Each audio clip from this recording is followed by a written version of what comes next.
Grandparent visitation rights are some of the most heart-wrenching matters family lawyers handle. Grandparents want to see their grandchildren. Parents want the best for their children. When those two worlds collide, situations get very heated. Compromise is not always possible. On top of that, every state handles grandparent visitation disputes differently. Watching this video in a state other than Tennessee? Check with an experienced family lawyer in your area. There are specific differences in each state's law. Wherever you live, be mindful that many judges are parents and grandparents too. When making their decisions, they bring their own life experiences, perspectives, and values with them. Let's get started. Do grandparents have rights to see their grandchildren in Tennessee? Without a court order, a grandparent does not have rights to see their grandchildren. How does a grandparent obtain a court order allowing visitation? We will answer that question and some FAQs along the way by guiding you through a discussion of 1. Tennessee's Grandparent Visitation Statute. 2. Parental privacy rights of intact families. 3. The exception, danger of substantial harm to the child. 4. Adoption and grandparent visitation. 5. Foster care and grandparent visitation. 6. Informal visitation agreements. 7. Petitioning for grandparent visitation. 8. Visitation in the best interest of the child. 9. Grandparent visitation orders. 10. Lastly, we will summarize 4 recent Tennessee grandparents visitation cases. These are real-life examples. Chapter 1. Tennessee's Grandparent Visitation Statute. Courts must balance the privacy rights of parents with grandparents' visitation rights. The best place to begin is with Tennessee's Grandparent Visitation Statute. To get a handle on the substance of grandparent visitation law and the flow of court proceedings, parents and grandparents should have some familiarity with these 3 statutory sections. Tennessee Code Annotated Section 36-6-306, which addresses the circumstances, proceedings, and scope of a grandparent's right to petition for visitation of a grandchild. Tennessee Code Annotated Section 36-6-307, which directs how the court should go about determining whether grandparent visitation is in the child's best interests. Tennessee Code Annotated Section 36-6-302, which applies only when grandparents seek visitation of a grandchild who has been placed in a foster home or foster care facility. We will talk more about these sections throughout the video. In keeping with family law generally, the best interests of the child are paramount. With that in mind, the court must also balance the parent's right with the grandparent's rights. This balancing act recognizes the constitutionally protected parental right to privacy. Chapter 2. Parental privacy rights of intact families. What is the parental right to privacy? It should be of no surprise to anyone that grandparents and parents do not always agree on how a child should be raised, let alone who the child should spend time with. At this juncture, the parental right of privacy enters the picture. When a family is intact, the parents have the legal right to decide the matter of grandparent visitation. We'll get to an important exception in a moment. Here's the rule. The child's family is considered to be intact when the parents are married to each other, that is, the parents are not divorced or legally separated. They are parentally fit. Compare this to unfit parents who were neglectful or abusive. They have had continuous custody of the child. For example, the parents did not leave the child to live with grandparents for 6 months. After answering the question of whether the family is intact, the experienced family lawyer then applies the proper visitation section. Does this case fall within the exception to the intact family rule? Chapter 3. The exception, danger of substantial harm to the child. What legal rights do grandparents have in Tennessee? Grandparents may petition the court to obtain court-ordered visitation rights even when the child's family is intact. However, for their case to advance, the grandparents must carry the burden of proving how denying visitation would inflict substantial harm on the child. Carrying this burden of proof is pivotal. Courts must then balance the privacy rights of parents with grandparents' visitation rights. For grandparents to succeed in getting the court to consider their petition for visitation of a child in an intact family, the court must make an initial finding of a danger of substantial harm. That finding gives the court authority to interfere with the parent's right to make decisions regarding their child. This exception exists because the child's best interests are paramount. If the court finds the existence of substantial harm, then it takes the next step, determining if visitation is in the child's best interests. What if the court does not find any danger of substantial harm to the child? The decision of grandparent visitation should be left up to the parents, and the grandparent's petition should be dismissed. As you can see, proving the danger of substantial harm exists is essential to the grandparent's case when the family is intact. Parents do not have the burden of proof. Grandparents do. How do grandparents prepare to prove substantial harm? They start gathering evidence, both documentary and testimonial, with their attorney's assistance. The parties and their witnesses testify under oath. Witnesses could include extended family and neighbors, as well as experts. The grandparent's attorney should prepare to prove, by a preponderance of evidence, that the child will likely suffer substantial harm if their visitation is stopped or severely reduced. The preponderance of the evidence standard simply means their assertion is more likely than not to be true. Although this is a relatively low standard to satisfy, there still must be proof. Not all intact families embrace both biological parents or, for that matter, involve first marriages. Blended families with step-parent adoptions add another layer to the grandparent visitation inquiry. Chapter 4. Adoption with grandparent visitation. Did the parent remarry? Did the step-parent subsequently adopt the child? This is still an intact family. Just as before, the court must find a substantial danger of harm before it can intervene in the best interests of the child. What exactly does this mean? Simply that grandparents do not have unlimited visitation rights with adopted children. The grandparent has a right of visitation if the adoptive parent is related to the grandparent or if the step-parent adopted the child, but that's it. In other words, no grandparent visitation rights exist if the child was adopted by a non-relative or someone other than the step-parent. As harsh as this may seem, in Tennessee law, any previously existing grandparent visitation rights automatically end with the adoption. A child in foster care is another situation affecting grandparents' visitation rights. Chapter 5. Foster care with grandparent visitation. Is the grandchild in foster care? Sometimes a child is removed from parental custody by the state of Tennessee because of an endangering home environment. This can be really tough for grandparents. When a grandchild is placed in foster care, only limited grandparent visitation is possible. To begin building their case for reasonable visitation of a grandchild in foster care, grandparents must satisfy 3 conditions.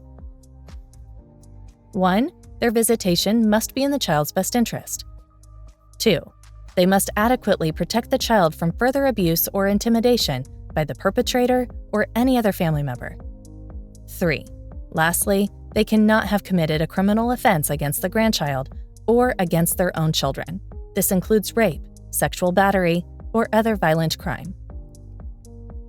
On that third condition, there is statistical evidence of intergenerational cycles of child abuse and neglect. Once more, we look to the best interests of the child. Grandparents petitioning to visit a grandchild in foster care must not be among the abusers, which is only reasonable. Is grandparent visitation like parenting time? For some grandparents, it may seem like déjà vu, but in the legal sense, grandparent visitation is quite unlike parenting time. Court-ordered parenting time is only for biological or adoptive parents. In fact, it does not apply to grandparents at all. Grandparent visitation is unique in the law. It can only be awarded to a non-parent who is related by blood or by adoption to both the child and a parent. That relationship distinguishes grandparent visitation from the kind of access sought by aunts, uncles, cousins, and more distant family members. Grandparents are special people with special rights in Tennessee law. Chapter 6. Informal visitation agreements. Is an informal grandparent visitation agreement enforceable in court? Access agreements between parents and grandparents are not enforceable because this situation occurs without a court order. When we talk about informal grandparent visitation agreements, we are describing consensual holiday visits with the grandchild, vacation travel, after-school childcare, until parents get home from work or other arrangement. Only a court order is considered enforceable. In actuality, these kinds of informal visitation agreements are commonplace, and many work out well. Everything is fine until it's not. If the circumstances change or parents and grandparents no longer see eye to eye, then these casual arrangements can get very messy and quickly devolve. Absent a court order to the contrary, parents may deny access to their child for any reason. Only court-ordered grandparent visitation is enforceable. When the court grants visitation, the grandparents can ask the court to enforce its order if the parents violate it. More about contempt proceedings later. Jumping ahead for a moment, the fact that an informal visitation agreement existed may be relevant to the analysis of the child's best interests. Don't throw the baby out with the bathwater. For grandparents, that history of regular access to the child can weigh in favor of visitation. For parents, if grandparents persistently refuse to comply with their rules of access, then that could weigh against grandparents. A parental rule forbidding alcohol or marijuana use in front of the child is an example. Why petition for court-ordered grandparent visitation? Petitioning may be the grandparent's only alternative. Obtaining court-ordered visitation with a specific child means filing a lawsuit against the child's parents. Needless to say, most people do not relish the idea of suing their adult children. Nor do most fit parents graciously accept having to defend how they choose to raise their children. But when the parent, step-parent, adoptive parent, or custodian servers or severely reduces access to the child, grandparent options are limited. Did parents and grandparents try mediating their visitation dispute? Many do, with good results. But if an agreement is not reached, then filing a petition for court-ordered access is the grandparent's only remaining path, and it is possible the judge will deny the petition. Knowing the court will balance the rights of both parties, let's move on to the legal process of petitioning for grandparent visitation. Chapter 7. Petitioning for grandparent visitation. How to file for visitation rights in Tennessee. The grandparent who wants visitation rights granted by the court must file a petition seeking a court order granting those visitation rights. Courts must balance the privacy rights of parents with grandparents' visitation rights. Asking the court to grant visitation takes preparation, a legal strategy, and a fair amount of patience. From the outset, a grandparent's petition must assert at least one of the list of allegations set forth in Tennessee law. We will discuss those circumstances now. Did the parent oppose or severely reduce visitation? The grandparent visitation petition and request for hearing should only be filed after the custodial parent opposed visitation or severely reduced access. The petition must also allege one of 6 circumstances exist. Those circumstances fit into 3 categories. First, look at the parent's circumstances. 1. One or both parents are deceased. When one parent is deceased and the descendants' parents seek visitation, there is a legal presumption that denying grandparent visitation will endanger the child. 2. The parents were divorced, legally separated, or never married. 3. A parent has been missing for 6 months or more. Any of those events could engender problems or instability in any family. That grandparents may be highly motivated to maintain regular visits with their grandchildren is understandable. Second, look at the grandparent's circumstances. 4. Another state-ordered grandparent visitation. 5. The child lived in the grandparent's home for 12 months or longer before being removed by a parent. This creates another legal presumption that denying grandparent visitation in this situation will endanger the child. In those situations, grandparents played a substantial role in the child's daily life. Third, look at whether the parent ended or cut back visitation. What if the grandparents were involved in the child's life, but the parents put an end to the status quo? 6. A parent's cutting off or severely reducing the grandparent-grandchild relationship will likely cause substantial emotional harm to the child, when for 12 months or more, they maintained a, quote, significant existing relationship up until it was severed or severely reduced. Only if grandparents satisfy the requirements of Section 36(6)(306), subsection A, will the court continue with a substantial harm analysis in subsection B. We mentioned this earlier in the video. Now, let's see how everything fits together. Is there a danger of substantial harm to the child?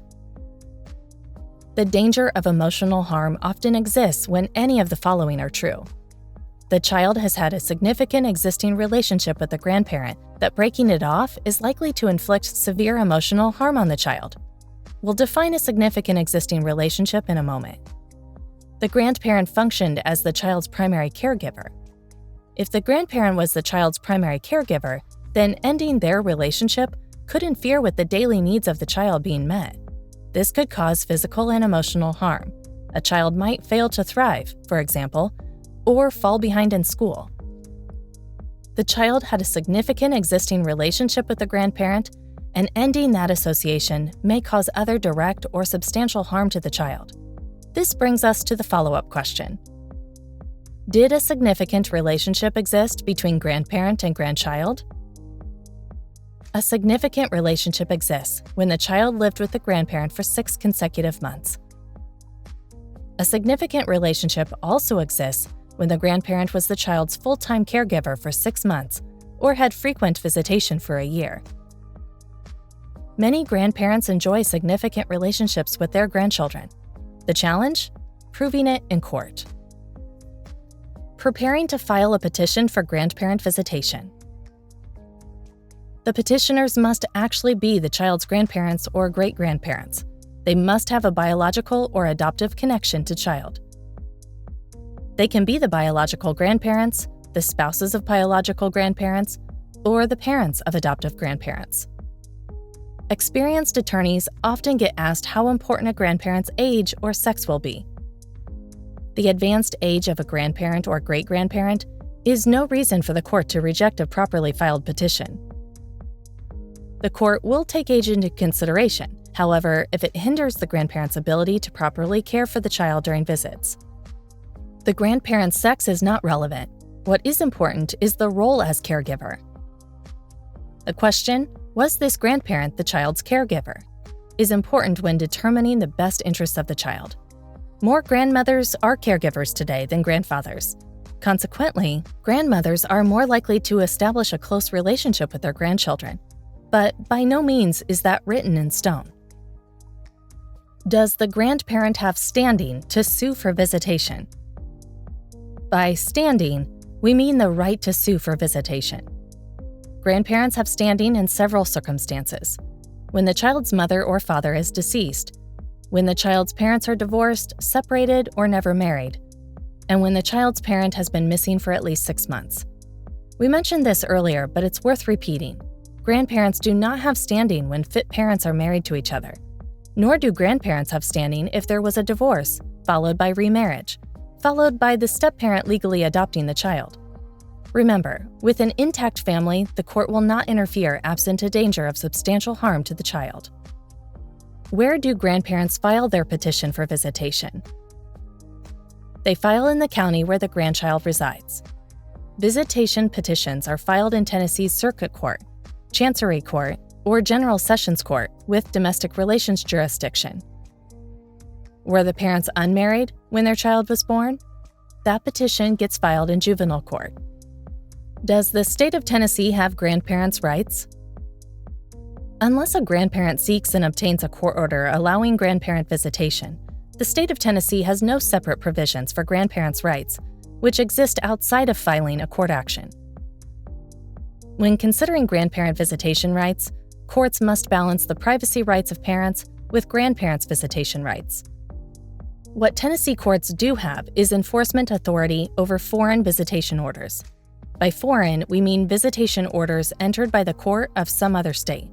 For example, if an Arkansas family court granted visitation, then those grandparents would have the right to request a visitation hearing in Tennessee.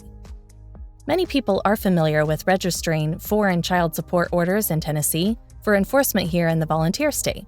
However, no such registration exists for out-of-state grandparent visitation orders. With their foreign visitation order in hand, grandparents can only seek access through Section 36(6)(306)A. Whatever the grandparent's rights may be, the child's best interests remain paramount. Chapter 8. Visitation in the best interest of the child. Is grandparent visitation in the child's best interests?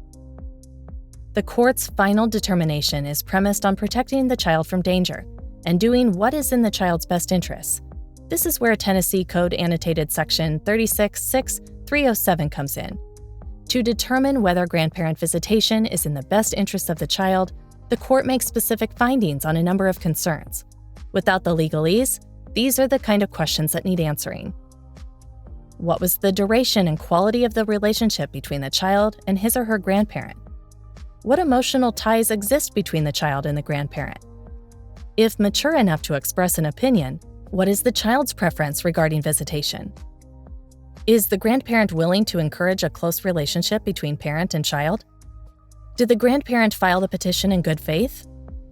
If the parents are divorced or legally separated, what is their parenting time arrangement? Is the grandparent the biological or adoptive parent of the child's deceased or missing parent? Did the parent unreasonably deprive the grandparent of opportunities to visit the child? Does the grandparent want to maintain a significant existing relationship with the child?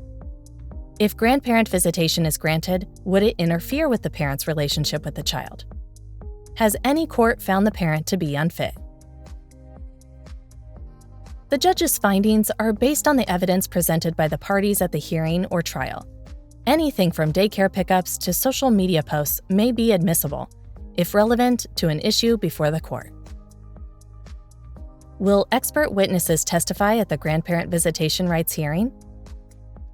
Possibly. It depends.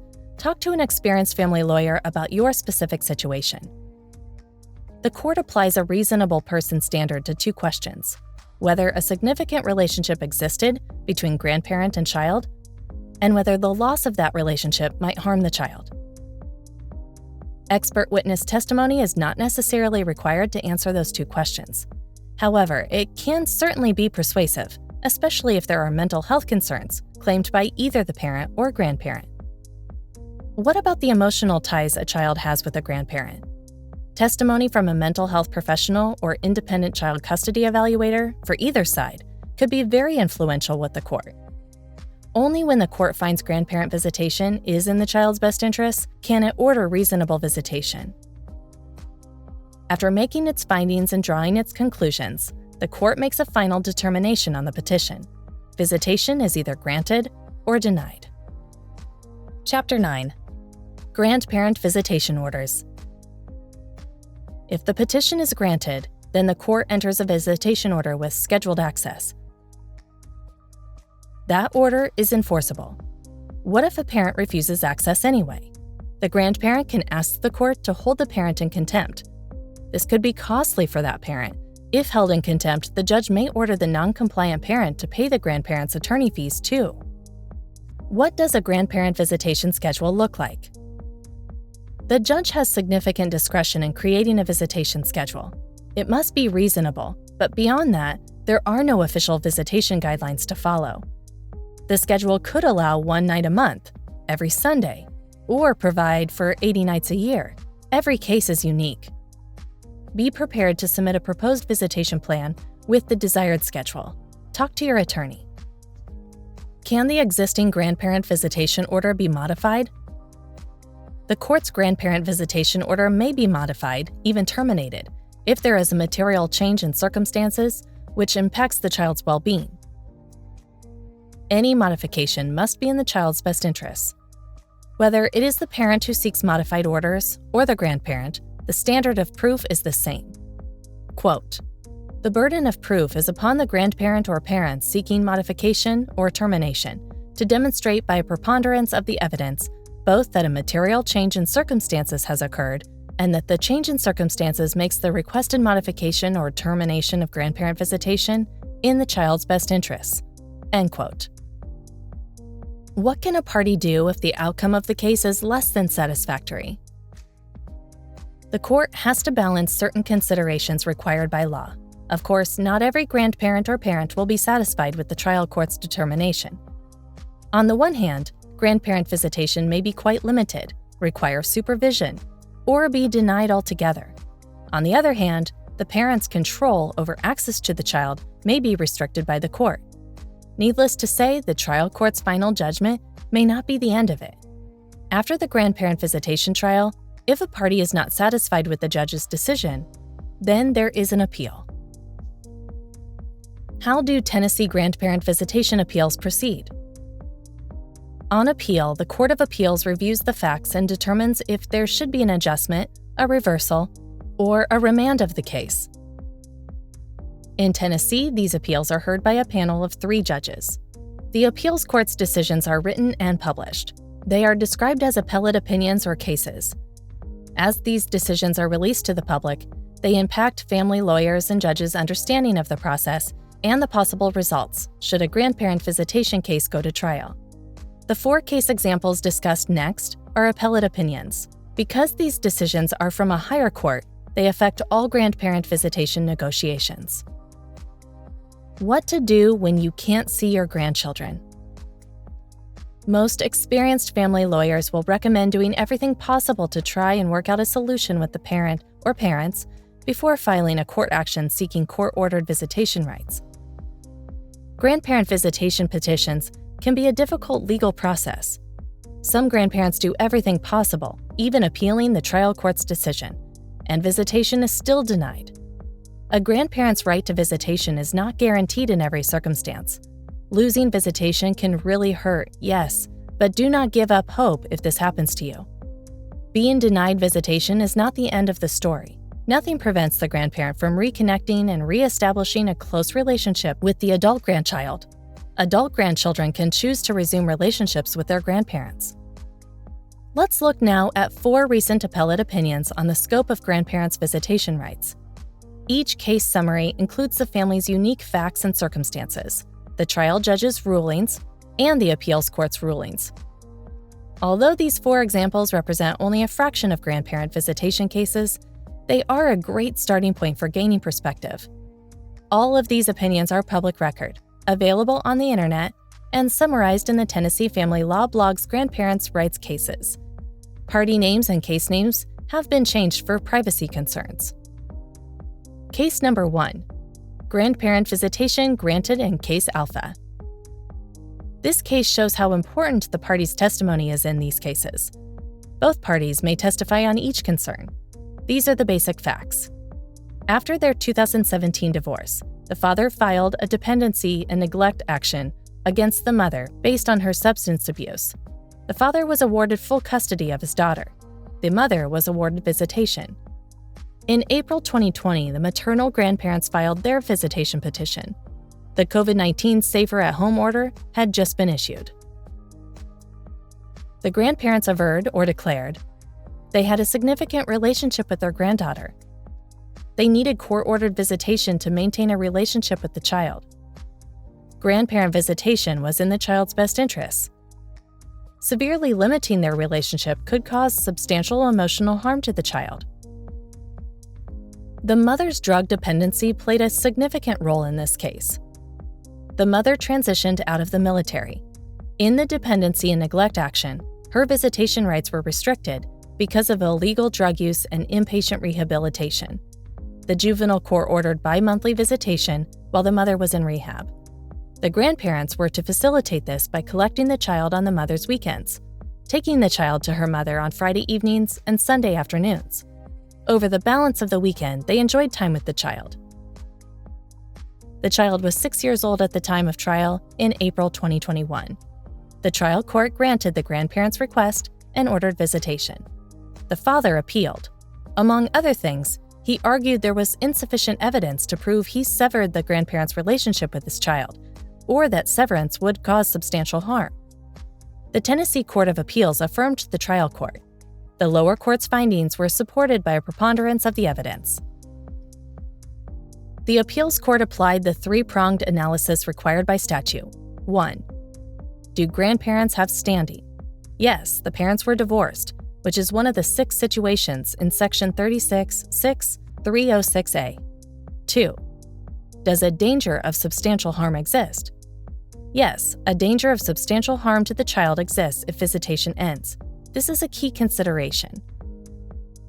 The grandparents presented substantial evidence concerning their close relationship with the child. Their presented evidence would lead a reasonable person to believe a significant relationship existed between grandparents and grandchild, and that the loss or severe reduction of the relationship would likely cause the child to suffer severe emotional harm. These grandparents maintain a significant relationship with their grandchild. The child lived with them for more than 6 consecutive months, some of it with the mother, too. They enjoyed daily and then frequent contact with the child from about January 2018 until March 2020. 3. Is visitation in the child's best interests? Yes, having found a danger of substantial harm exists, the court then decides if visitation would be in the child's best interest. This is some of the testimony heard at trial. Mother's testimony. She supported visitation and a schedule that coincided with her parenting time. The Washington divorce was granted in December 2017. In January 2018, the child moved in with the grandparents in Tennessee. The child had a strong relationship with grandparents because of their significant contact during the child's life. The child seemed reserved when grandparent visits were off, but got her, quote, spunk back and returned to her outgoing self once regular visits resumed. The father would not allow regular visitation with grandparents absent a court order. It would be detrimental to the child if grandparents' visits were stopped or reduced. Father's testimony. He did not object to grandparent visitation. He opposed court-ordered visitation. From January 2018 to April 2018, the child spent more time with her grandparents than with him. The grandparents adequately provided for the child. After mothers moved to Tennessee in April, he had more equal time with the child, but the grandparents had as much time as he did. Because of COVID-19, he did not allow the grandparents to visit the child from March to June 2020. He admitted the child was in daycare during that period. He cut off contact with grandparents in April 2020 because the mother was still living in the apartment until arrested in May 2020. Grandmother's testimony. Grandmother's testimony was focused and comprehensive. She was present at the child's birth and loved her. They had a close relationship. She did not want the child to lose touch with her extended family in Decatur. The child attended church with them and vacationed with them, quote, every year since her birth. The child enjoyed visiting with them. The child would suffer substantial emotional harm if visits were stopped or reduced. The child came to live with them in December 2017, while the mother stayed in another state and transitioned out of the military. They were the sole caregivers from December 2017 until April 2018. Mother moved in with them April 2018. They continued to participate in daily caregiving except for father's parenting time, alternating weekends, then alternating weeks. In November 2019, they bought a new home with a separate apartment where the mother and child would live. They still saw the child daily, but for father's parenting time. The child often spent the night with them while the mother had evening classes. The mother had a history of substance abuse. She found illicit drugs in the apartment in March. The mother confessed to using meth. They reported the drug use to the father's mother. The father then filed another dependency and neglect action in juvenile court and was awarded custody in March 2020. While the mother was in rehab, beginning in July 2020, they transported the child to see her as ordered by the juvenile court. They spent time with the child 1 weekend per month, plus additional days during the year. The father placed additional restrictions on the court's order, which they complied with. After obtaining custody, the father was, quote, unresponsive or had denied, end quote, their request to speak with or visit the child. She had an April 15, 2020 text from the father telling them to cease contacting him. That's when they filed the petition. They were allowed 1 call to the child on her birthday in April 2020 and 1 brief in-person supervised visit in June 2020, supervised by father, but no other contact. During their June 2020 visit, the child was, quote, much more reserved, end quote. She returned to her normal outgoing personality once their visits became more regular. The child counted sleeps until their next visit. She encouraged the child to have a good relationship with both parents. She did not want to take parenting time away from the father, so they proposed a visitation schedule that coincided with mother's co-parenting time. The father would not allow them regular access absent a court-ordered visitation schedule. Initially, she did not ask to see the child because of the safer at home order. Then, father requested no contact. If the mother relapsed, she worried visitation would be disallowed without a court order. Grandfather's testimony. The grandfather confirmed his wife's testimony and added to it. Before father obtained custody, he took the child to church, to the doctor, or, quote, wherever she needed to go. In June 2020, after months of not seeing the child, she was quiet and reserved. After their visits became more consistent, her personality became normal, and she, quote, seemed happier. Paramore's testimony. She had been living with the father and seen the child regularly since 2018. The father was a good parent. The child performed well in school, but at times received negative behavior reports after spending a weekend with grandparents. Despite father's requests that grandparents refrain from feeding the child excess sugar and smoking around her, the child came back sugared up and smelling of cigarettes. Not at all persuaded by the father's assertion he had not opposed visitation, the appeals court identified constructive denial of visitation. Quote, despite his protestations to the contrary, the exhibits presented at trial demonstrate that father sent a text message to grandparents in April 2020 asking them to cease having contact with him. This predated the filing of grandparents' petition for visitation. In doing so, father denied visitation to grandparents by refusing to allow them further contact, such that they could not request visits. In addition, although father points to the single visit in June 2020 as evidence of his lack of opposition to visitation, we note that father placed significant restrictions on that visit by limiting grandparents' time with the child to 1 hour and requiring that the visit be supervised by him. This amounts to a constructive denial of visitation. End quote. The Court of Appeals affirmed the trial court's grant of grandparent visitation. Although the grandparents were not awarded their attorney's fees, the costs on appeal were taxed to the father. Case number 2, grandparent visitation granted in beta. Everything you text or post online could be used against you in a family law case. The child in this grandparent visitation case was born in 2012. When parents divorced in 2017, the mother was named primary residential parent with 319 days parenting time a year. She was killed in an accident 3 months later. The father's work required him to travel extensively. While he made arrangements to take custody of his daughter, the child remained with the maternal grandparents for 3 weeks. In June 2018, a trust for the child was established when the mother's estate was probated. The father was named co-trustee with the maternal grandparents serving as trust protectors. The appeals court noted that, quote, much of the animosity between the parties in this case stems from these probate court proceedings. The father began ignoring or denying grandparents' requests for access to the child in November 2018. In April 2019, they filed a petition for grandparent visitation. Mediation was attempted, but no agreement resulted. The trial was held in October 2020. The maternal grandparents, father, and paternal grandfather testified. The court granted the petition and ordered visitation. The father appealed to the Tennessee Court of Appeals. Number 1. Father argued he never opposed visitation. The grandparent visitation statute is not implicated unless the petitioners establish, first, that visitation was opposed or severely reduced by the custodial parent. Only then does the trial court have a legal basis for engaging in the substantial harm analysis or awarding visitation. Was visitation opposed or severely reduced?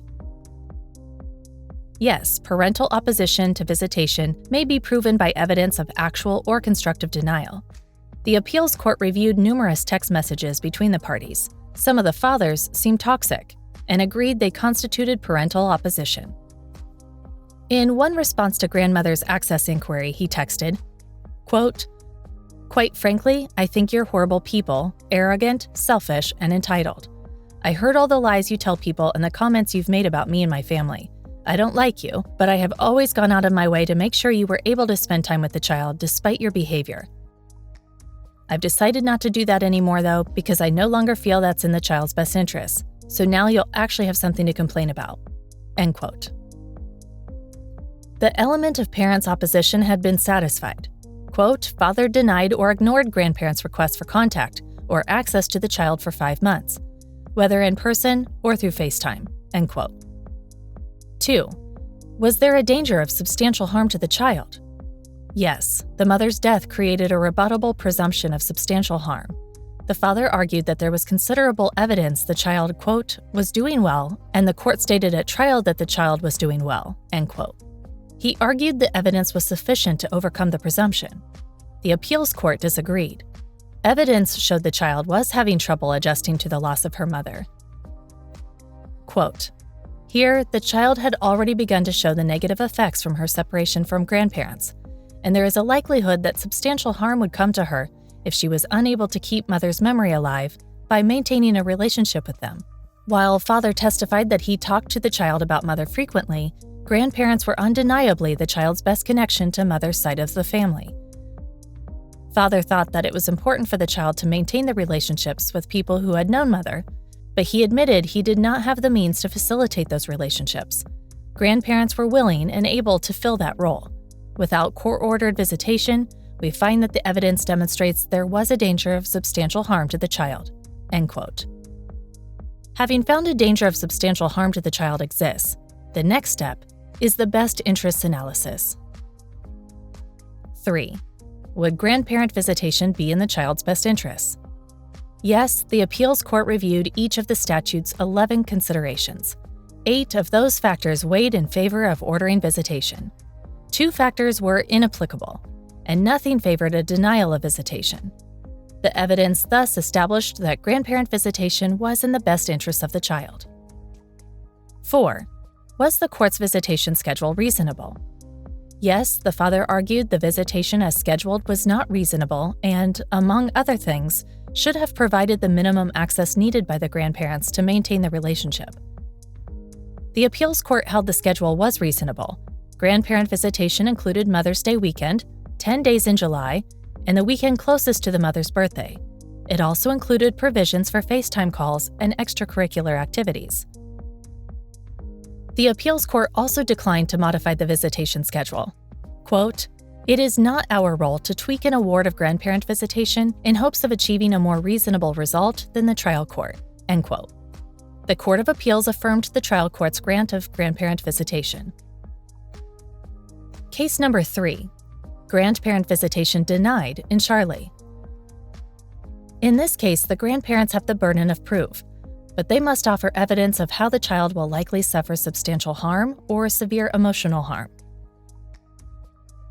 This case involved a child born in 2014 to unmarried parents. The paternal grandparents cared for the child twice a week until August 2018.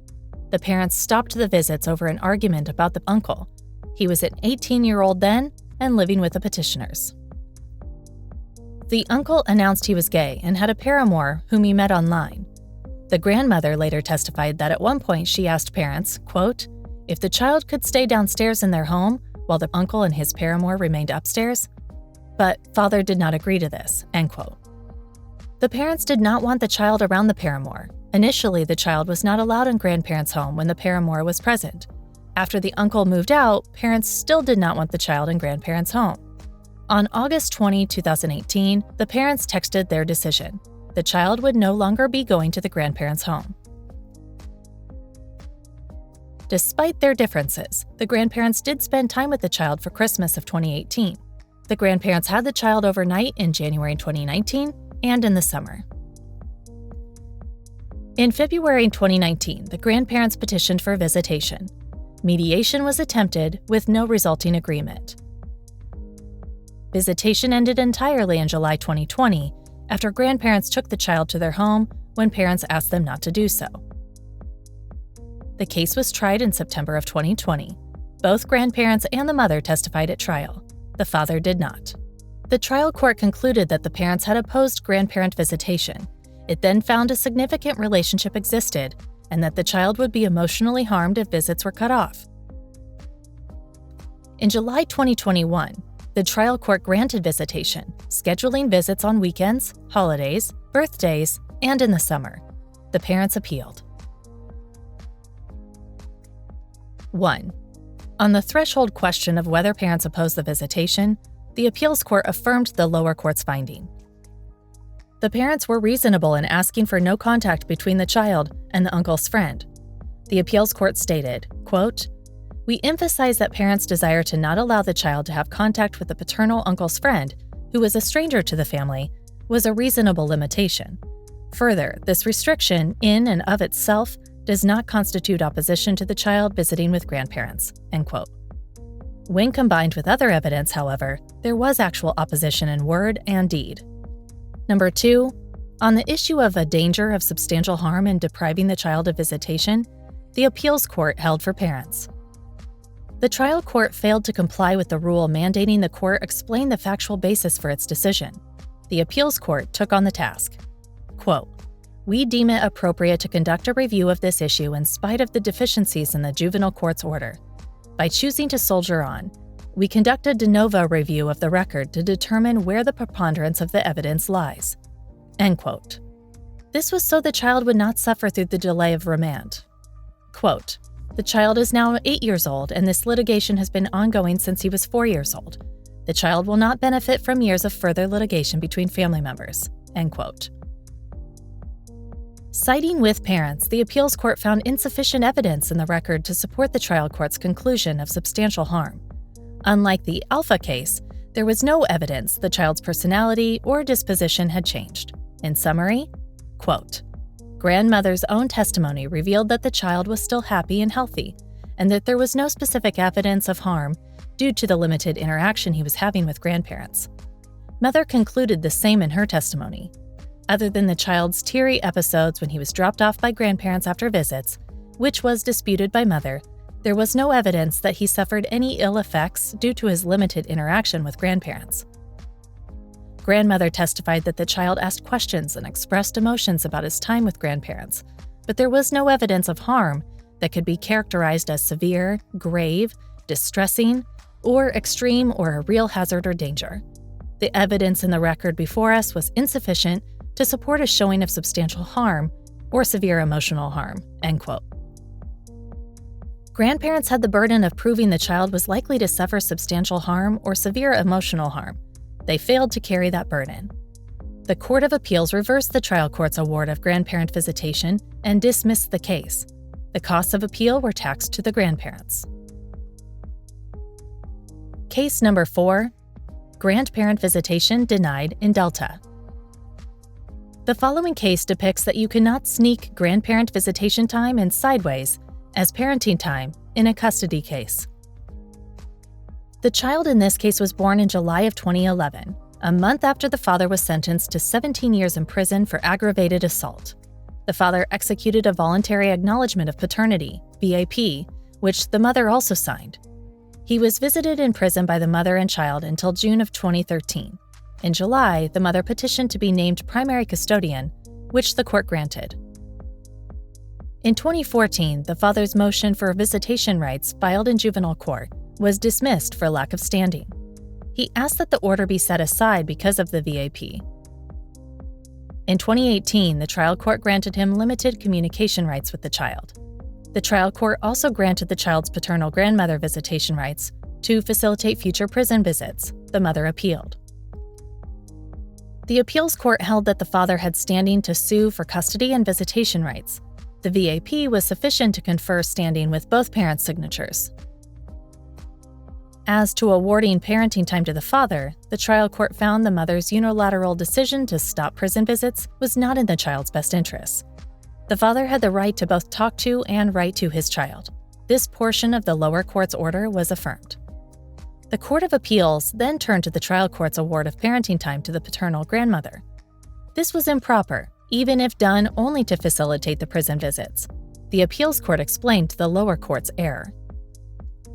Quote, "Nothing in the record evinces any indication that grandmother ever filed a petition seeking visitation rights, nor did she even participate as a party in any capacity in the matter. Because grandmother was not a party and never petitioned the trial court to receive visitation rights with child, it was error for the trial court to award her any such visitation rights. Therefore, we vacate this portion of the trial court's order." End quote. The Court of Appeals affirmed the order granting father relief in part, reversed in part, and remanded. The appeals court vacated that portion of the order granting grandparent visitation. How has Tennessee grandparent visitation law developed? Early in this video, we pointed out how courts must balance the privacy rights of parents with grandparents' visitation rights. There can be significant tension between these parties as both attempt to assert their rights in the courtroom. Grandparent visitation rights law is primarily legislative in Tennessee. A string of Tennessee cases and one seminal U.S. Supreme Court decision formed the basis for the codified grandparent visitation rights law we know today. Constitutionally protected parental privacy rights were at the core of the decisions in Hawk v. Hawk, Simmons v. Simmons, Ellison v. Ellison, and Troxell v. Granville. Here's what we know after the U.S. Supreme Court's decision in Troxell v. Granville. With an intact family, parents' decision-making regarding their children's upbringing should not be interfered with. There is a legal presumption that fit parents act in their children's best interest. The Due Process Clause protects parents' fundamental liberty interest in rearing their children as they deem appropriate, without government interference. Any state statute that allowed the trial court to order grandparent visitation over the objection of a fit parent would be unconstitutional. Therefore, fit married parents have the right to choose whether to expose their children to certain people or ideas. Parents have the right to limit visitation with their children by grandparents and other third persons. This is not up to legislature. Article 1, Section 8 of the Tennessee Constitution protects this parental privacy interest against state interference. Protection stops, however, when parental child-rearing decisions substantially endanger a child's welfare. The danger of substantial harm to the child is an opening for grandparents to assert visitation rights. Do grandparents have rights to see grandchildren? Grandparents have rights to see their grandchildren only in certain circumstances created by state law. Courts must balance the privacy rights of parents with grandparents' visitation rights. Experienced family lawyers understand the challenges. Many grandparents will find the legal requirements for visitation overly burdensome. Some might even argue they are unfair and unjust. For whatever reason, parents may assert their authority over their children and deny a natural, normal relationship between grandparents and grandchildren. Of course, there is a strong emotional component to these family law cases. None of this is easy. Anything can happen, though, so be ready. We hope this video has given you more information on grandparent visitation rights in Tennessee.